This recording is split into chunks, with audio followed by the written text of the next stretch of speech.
रैम्पस school, जहां होती है पढ़ाई के साथ साथ कंपटीशन जैसे सीए फाउंडेशन, सीयूईटी और जेईई नीट की भी तैयारी, वो भी हाईली क्वालिफाइड फैकल्टीज द्वारा। यहाँ है advance science lab and computer lab और बच्चों के सर्वांगीण विकास के लिए सांस्कृतिक, सामाजिक और खेल कूद से जुड़ी एक्स्ट्रा करिकुलर एक्टिविटीज। रैम्पस स्कूल नियर शाहपुर थाना, मेडिकल कॉलेज रोड, गोरखपुर।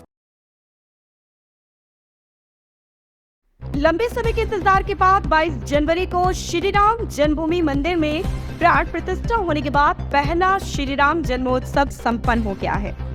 भगवान के जन्मोत्सव में शामिल होने के लिए बड़ी संख्या में श्रद्धालु अयोध्या पहुंचे थे। इस दौरान मंडलायुक्त गौरव दयाल, आईजी प्रवीण कुमार, जिलाधिकारी नीतीश कुमार और एसएसपी राजकरण नैयर पूरे दिन मेला क्षेत्र में भ्रमण पर रहे। व्यवस्थाओं को देखते हुए मातहतों को उचित दिशा निर्देश देते रहे। रामनवमी पर अयोध्या के तमाम मठ मंदिर में भगवान श्री राम का जन्मोत्सव बड़े ही धूमधाम से मनाया गया। अयोध्या स्थित चक्रवर्ती सम्राट राजा दशरथ के महल में गजब का उल्लास देखने को मिला। वहीं रंग महल, कनक भवन, अवध बिहारी कुंज, कौशलेश सदन, रामलला सदन सहित सैकड़ों मठ मंदिरों में भगवान श्री राम के जन्मोत्सव की धूम रही। प्राण प्रतिष्ठा के बाद अयोध्या में किस तरह का उल्लास रहा, जानते हैं यहाँ के अधिकारियों और साधु संतों से।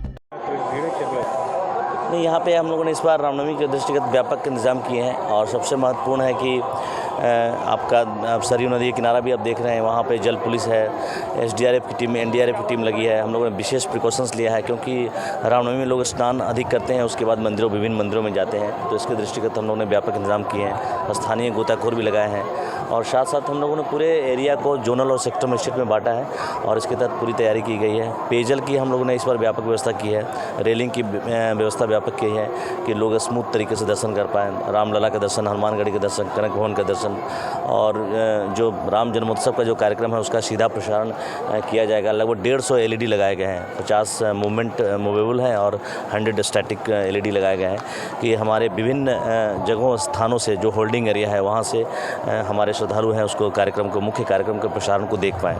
और इसको इसी तरीके से जो हम लोगों ने पूरा डाइवर्जन प्लान बनाया है, 5 लेवल का डाइवर्जन प्लान बनाया है। इसका उद्देश्य ये है कि जैसे जैसे श्रद्धालुओं की संख्या बढ़ेगी डाइवर्जन प्लान डायनेमिक्स होगा और उसके तहत हम लोग उसको डाइवर्जन करेंगे।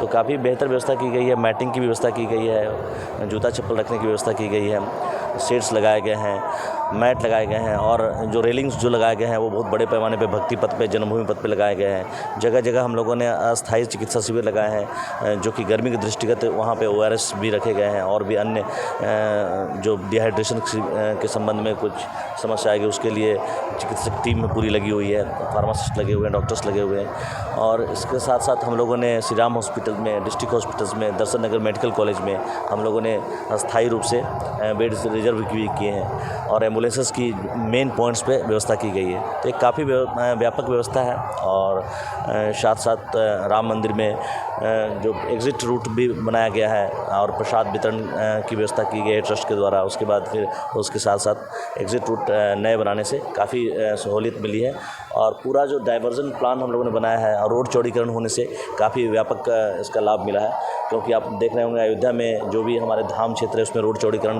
काफ़ी व्यापक हुआ है, फुटपाथ भी बनाए गए हैं, तो इसका व्यापक लाभ मिला है लोगों को। अभी तो मेला अभी चल रहा है, लगभग 6-7 लाख लोग अभी तक कर चुके हैं स्नान, लेकिन ये मेला अभी तक शाम तक भी चलेगा, रात्रि में भी चलता है यहाँ पे मेला। यहाँ स्थानीय लोग आते हैं, विभिन्न जनपदों से लोग आते हैं अभी। तो अभी मेला संचालित है, चल रहा है, तो अभी लेटेस्ट फिगर और फाइनल फिगर आपको रात में बताई जा सकती है। पहली बार भव्य श्री राम जन्मोत्सव का आयोजन किया गया, क्या कहेंगे? बढ़िया, भगवान का भव्य उत्सव हम लोग मनाए हैं, जैसे मनाते चले आए हैं राम जन्म। और बड़ी प्रसन्नता है कि भगवान हमारे प्राचीन अपने गर्भगृह में बैठे हैं। 500 वर्ष की जो गुलामी की जंजीरें थी उससे मुक्त होकर के हम बड़े प्रसन्न हैं। वो बड़े ही प्रसन्नता का विषय भी है कि हम अपने सनातन धर्म की मर्यादाओं का, रामलला को बैठा करके और ऊंचाई की ओर ले जा रहे हैं। यही मेरी राम जन्म की आपके चैनल को और आपको सबको बनाई। रंग महल में जो प्राचीन मंदिर है ये, इसमें किस तरीके का है? हमारे यहाँ तो भगवान का अभिषेक होता है और उसमें घृत है, दूध है, दही है, मधु है और कई चीज़ें मिला करके 5 प्रकार से अभिषेक करके भगवान को फिर इस तरह फुलेल से मला जाता है, फिर उनको बढ़िया से उनका 56 प्रकार से भगवान का व्यंजनों से भोग लगता है। और फिर उसको जो भी हमारे श्रद्धालु देश के कोने कोने से आते हैं बधाई गाते हैं और प्रसाद पाते हैं और राम की बधाई लेते हुए चले जाते हैं। यही रंग महल की प्राचीन परंपरा है। रंग महल में बाजे बधैया, ये हम लोगों की परंपरा है। उस परंपरा से आचार्य स्वामी सर्वेश्वर जी परंपरा, उसको हम लोग अपने जितनी भी उनकी कृपा से हर्षोल्लास को वो होता है उसको मनाते हैं। हार्दिक शुभकामना। श्री राम जन्मोत्सव तो प्रति वर्ष ही बड़े धूमधाम के साथ मनाया जाता है, लेकिन इस साल भगवान श्री राम लला अपने भव्य दिव्य नवीन मंदिर में विराजमान हो गए हैं, इसलिए इस साल और भी ज़्यादा उत्साह के साथ मनाया गया है।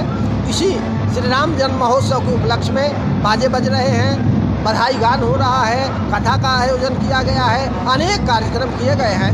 भक्तों को बहुत आनंद प्रदान हो रहा है, भक्त लोग बड़े प्रसन्न हैं। इस साल हम रामलला का दर्शन भव्य मंदिर में कर पा रहे हैं, नहीं तो बहुत दिनों से बहुत सी पीढ़ियाँ यह दर्शन करने के लिए तरसती रह गई। उनको राम जन्मभूमि मंदिर पर भव्य मंदिर का निर्माण उनके सामने नहीं हो पाया, तो ये सब भक्त लोग बड़े प्रसन्न हैं कि हम लोगों को दर्शन करने का सौभाग्य प्राप्त हुआ।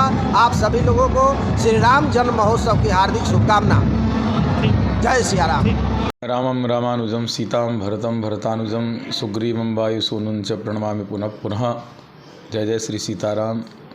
आज हमारा परम सौभाग्य है कि पूर्ण ब्रह्म परमात्मा अनंत कोटि ब्रह्मांड नायक अकारण करुणावरणालय शरणागत भक्त वत्सल दीन वत्सल भक्तवांछा कल्पतरु परात्पर सर्वेश्वरेश्वर भगवान श्री राम का आज जन्म महोत्सव हमारे श्री अवध में धूमधाम से मनाया जा रहा है।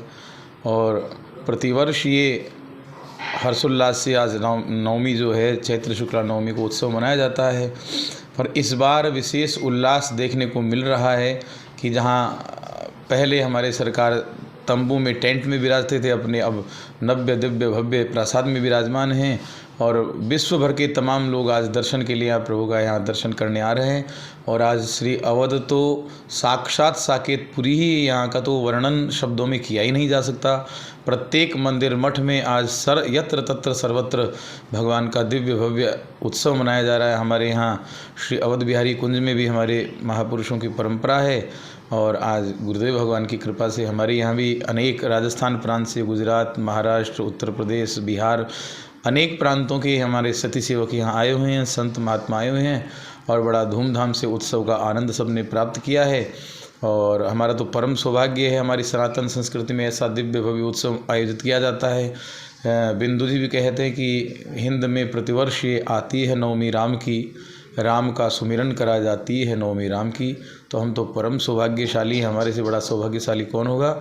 और आज बस यही प्रभु श्री राम के चरणों में प्रार्थना है कि सब में सांस्कृतिक धार्मिक सौहार्द ये है जो अखंडता एकता राष्ट्र की बनी रहे और अति शीघ्र ये भारतवर्ष हिंदू राष्ट्र घोषित किया जाए और गो हत्या के पाप से भी हमारे भारतवर्ष को मुक्ति प्राप्त हो और सर्वे भवन्तु सुखिनः सर्वे सन्तु निरामय, सबका कल्याण हो और भगवान राम सब पर कृपा बनाए रखें। इसी प्रकार हर्षोल्लास से भगवान के उत्सव समैया मनाते रहें। जय जय सीताराम।